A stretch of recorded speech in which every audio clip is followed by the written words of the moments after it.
在沙发上左思右想，我什么时候能讨着婆娘？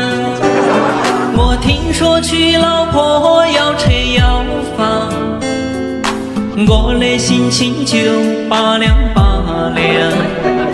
我知道我自己穷得叮当响，我想得能吵醒隔壁老王。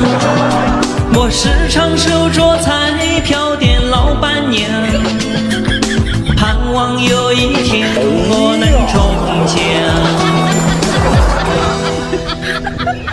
我一生中最爱的姑娘，你什么时候